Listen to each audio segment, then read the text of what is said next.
Hello everyone. Welcome to the 6th episode of The Alt-Writer. My name is Sonakshi Mittal and this week's film that we're going to review the screenplay for is... Now she has a place in the state contest in Redondo Beach. They want to make sure she makes that call right away. Oh my gosh, I won! Finish your dinner! I'm finished! What happened? This screenplay is one of my favorites because it has one protagonist, one want, and several characters reacting to the same situation that brings them all together and tells a beautiful story. First, I want to talk about the opening of the film. And the new Miss America is Miss Kansas, Tara Dawn Holland. There are two kinds of people in this world, winners and losers. In the first 6 minutes of the film, we know the protagonists want and we know the conflicts for everyone else. So we are set up immediately. With my 9-step refuse to lose program. Thank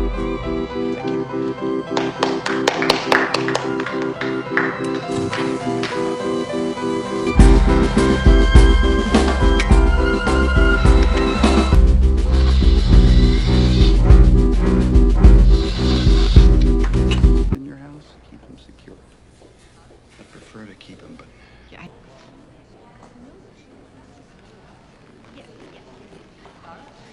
And that's it. This is our setup. And this setup pays off in a small way on the next scene, which is the dinner table scene. The dialogue feels so authentic, yet it sets us up for the entire movie. I think it shows tremendous discipline. Richard? I really do. Really, I think we could learn something from Dwayne. Dwayne has a goal. He has a dream. It may not be my dream, may not be yours, but he's pursuing it with great conviction and focus. In fact, I was thinking about the 9 steps and Crying out loud. about the 9 steps and how Dwayne's utilizing at least 7 of them in his personal quest to self-fulfillment. Richard, please. Well, just saying, come around. How can this group of people be together in one vehicle for a long time?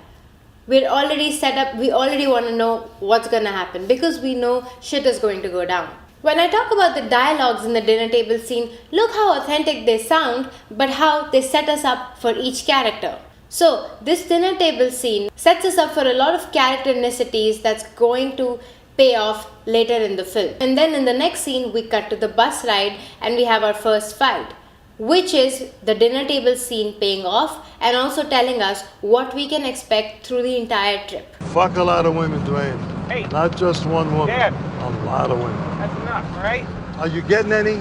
Dad. You can tell me, Dwayne. Are you getting any? Come on, please. No? Jesus. You're what, 15? My God, man. Dad. You should be getting that young Dad. stuff. That young stuff is Hey. the best stuff in the whole Hey, world. Dad, that's enough. Stop Will it. you kindly not interrupt me, Richard? So now, by the time that we have reached diner, we had the opening montage, we had the dinner table scene, we had the bus fight, and now we're at the diner. 4 scenes in, we know all of them are desperate for a win. This is how we're set up for their story. We know what our protagonist wants. We know what's important for her. But the magical thing about this story that I find is that instead of emphasizing on her wants directly, they have made this a collective family thing, that all of them need a win so bad.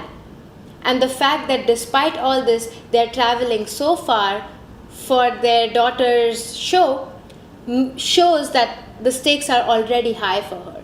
So we didn't need any exposition or we didn't need any sort of scenes to emphasize how much she loves it. Because notice how we never watch her practice. Yes, it's because of the surprise element in the end, but we never watch her practice. We never watch how much she's craving for it or working hard for it. We are not set up for her stakes that way. We are set up for her stakes by showing how this family who's falling apart is trying to do something for this one thing that she wants. And that's how we're set up, for her stakes that she cannot fail. Now, I want to talk about the conversation about the ice cream that happens in the diner. When you eat ice cream, the fat in the ice cream becomes fat in your body. Richard, I swear to God. It's true. What? What's wrong? Nothing, nothing's wrong. So if you eat a lot of ice cream, you might become fat, and if you don't, you're gonna stay nice and skinny, sweetie. Not only does it bring out the character of the father, but it gives our protagonist something else to react to. For her, it's a big journey. Even though she watches pageants on TV, she's completely unaware of the fact that they would judge her based on her weight, etc. That innocence is still kept in her. She wants to enjoy an ice cream.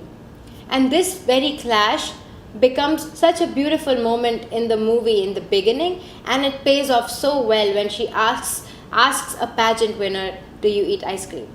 So in that setup and payoff, we have already uplifted the arc of our character in a very subtle and very indirect way. Isn't that awesome? Now I want to talk about the metaphor of the bus. I'm putting it in gear. Go, honey. Come on. Come on, Lila, run. Come on. Come on. Sarah, let's go. Sarah.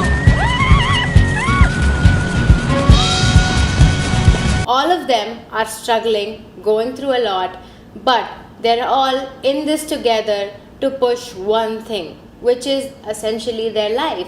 So now we go back to the bus ride after the diner, and then we stop at a gas station. Look at how they've not tried to do unusual scenes in unusual locations. They've used all these natural nuances, but they've created so much tension in them. Once there's tension in the bus, we stop at the gas station. So it's a break now where we can explore both characters separately. How'd we do?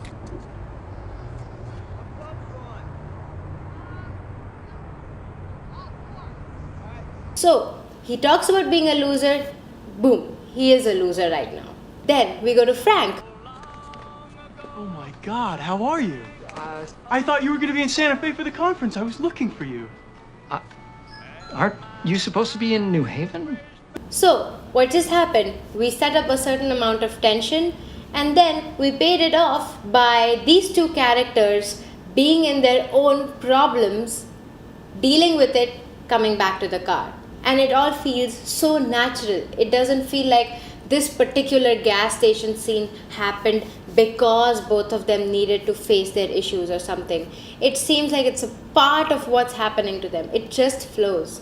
So when they forget Olive at the gas station, it's comedic, yes. But again, that comedy brings out the very fact that how all of these characters are so engrossed in their own problems.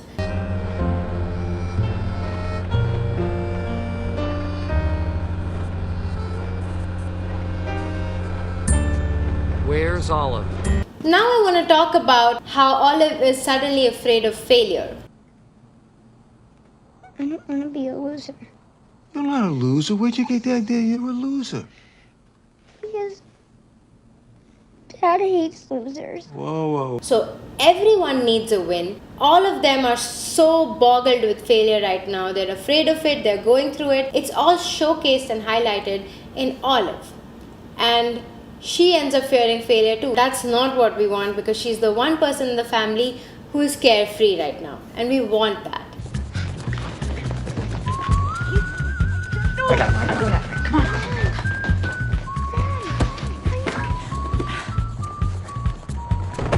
Now, this whole scene with the doctor seems comedic, but look how much pain underlies this comedy.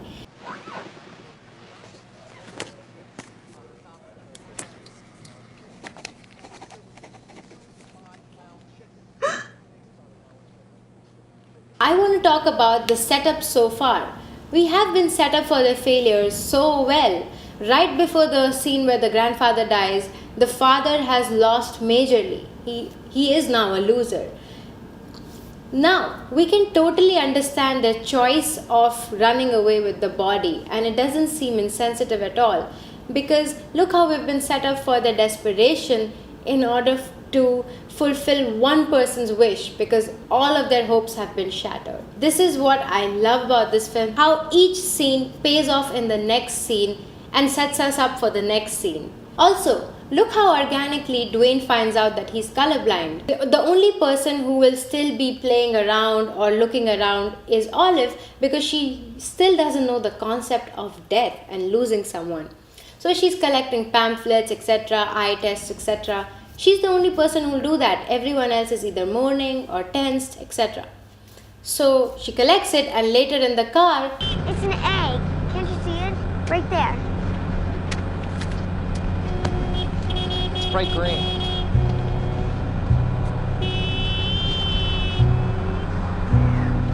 so isn't this a very organic way of bringing in Dwayne's failure finally? Instead of just having him take an eye test and find out and it be sad. This midpoint also sets us up for the fact that this family is not as hopeless as it looks. So see how a family's journey culminated in the bus, which led us back to our protagonist, who is now going through another change. So her arc is steadily rising. What's gonna happen to Grandpa?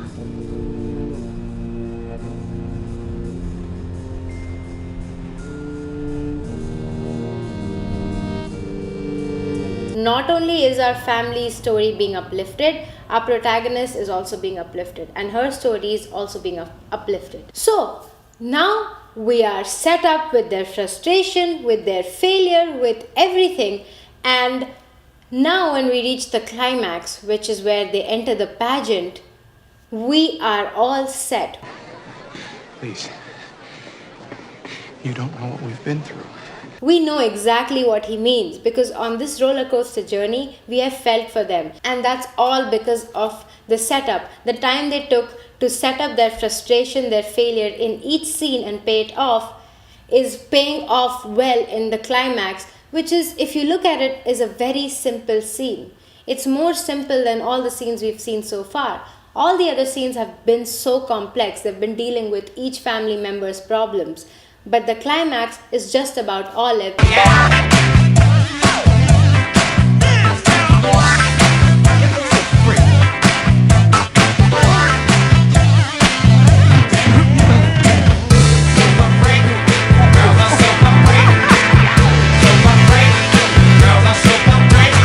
It feels like the most beautiful moment, just because it's the most beautiful payoff that could have been there for their entire journey.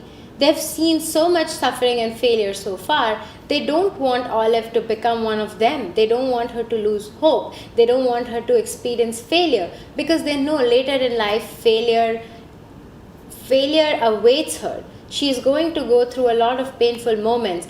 They don't want it to begin right now, because they know she doesn't deserve it so far. And it's such a beautiful moment, and we feel for the payoff, because we've been set up so well. The last thing I want to talk about is comedy in this film.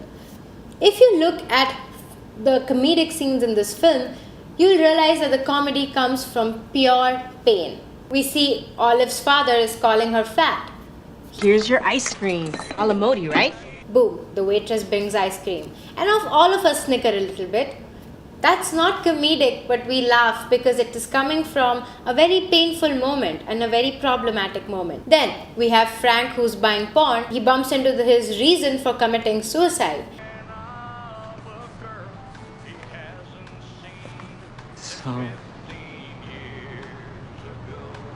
That moment is comedic, yes. But it comes from so much pain, because Frank is actually facing the one thing he's been running away from and he wanted to run away from. So the reason I spoke about the comedic elements of the film is because comedy makes drama feel relatable. So in this film, comedy aids the drama by making it feel more organic, and no one goes out of their way to make something comedic. It's not like they made a scene just so that it could look comedic. It was a part of the drama. It was a part of the pain that they were all going through.